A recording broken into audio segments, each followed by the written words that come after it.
Hi എല്ലാവർക്കും നമസ്കാരം. എൻ്റെ ഒരു പുതിയ വീഡിയോയിലേക്ക് എല്ലാവർക്കും സ്വാഗതം.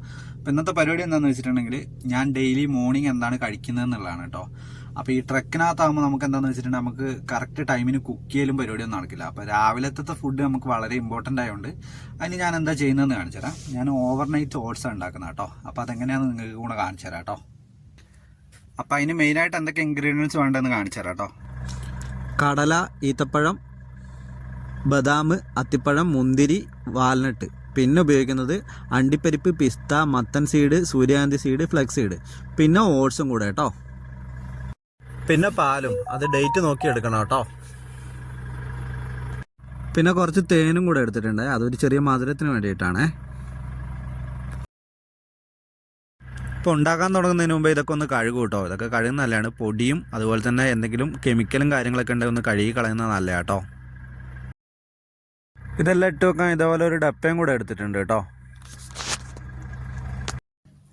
എല്ലാം അതേപോലെ പാത്രത്തിലാക്കിയിട്ടുണ്ട് കേട്ടോ. ഇതിനകത്ത് നമ്മളെ അത്തിപ്പഴവും ഈത്തപ്പഴവും ഒക്കെ എന്ത് ചെയ്യണം, നമ്മളത് കട്ട് ചെയ്തിട്ടിടണം. പിന്നെ ഇതിൻ്റെ അകത്ത് വേറൊരു സാധനം കൂടി ചേർക്കും കേട്ടോ. ചിയാ സീഡാണേ. അത് ഒരു സ്പൂണിൻ്റെ അടുത്ത് ഏറെക്കുറെ ഇടുന്നുണ്ട് കേട്ടോ. ചെറിയൊരു സ്പൂണ് അതും ഇട്ട്.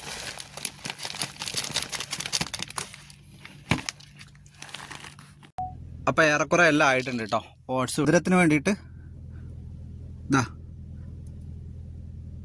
കുറച്ച് തേനും ഒഴിച്ചിട്ടുണ്ട്. പിന്നെ അടുത്തായിട്ട് പാലൊഴിക്കുക. പാലൊഴിക്കുമ്പോൾ ഇത് കറക്റ്റ് ഇത് മുങ്ങാനുള്ള വിധത്തിലുള്ള പാലൊഴിക്കണം കേട്ടോ. കണ്ടോ, ഫുഡ് റെഡി ആയിട്ടുണ്ടേ. നന്നായിട്ട് ഇളക്കി കൊടുക്കുക. തേനും കാര്യങ്ങളും അതുപോലെ തന്നെ ഇതിനകത്തുള്ള സാധനങ്ങളൊക്കെ ഒന്ന് കറക്റ്റായിട്ട് മിക്സ് ആവാൻ വേണ്ടിയിട്ട് കേട്ടോ. പരിപാടി മൊത്തം കഴിഞ്ഞിട്ടുണ്ട് കേട്ടോ. ഇനി ഇത് ഫ്രിഡ്ജിനകത്ത് എടുത്ത് വെച്ച് നാളെ രാവിലെ എടുത്ത് കഴിക്കാം, അത്ര തന്നെ. പിന്നെ ഇത് കഴിക്കാൻ നേരത്ത് വേണമെങ്കിൽ നമുക്ക് അവക്കാഡോ അതുപോലെ തന്നെ പഴം, ആപ്പിളൊക്കെ ഉണ്ടെങ്കിൽ ചെറിയ പീസായിട്ട് കട്ട് ചെയ്തിട്ടിട്ട് കഴിക്കുമ്പം അത് ലേശം കൂടി നല്ലതാണ് കേട്ടോ. ഞാനങ്ങനെയാണ് കഴിക്കാറ്. ഞാൻ കഴിക്കുമ്പം അവക്കാഡോ ഒക്കെ കട്ട് ചെയ്തിട്ടിട്ടാണ് കേട്ടോ കഴിക്കാറ്.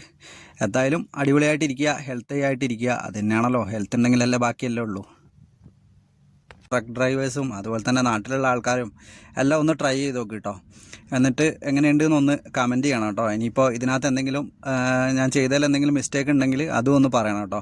അപ്പോൾ അടുത്തൊരു വീഡിയോ ആയിട്ട് കാണുന്നവരെ എല്ലാവർക്കും നല്ലൊരു ദിവസം നേരുന്നു കേട്ടോ.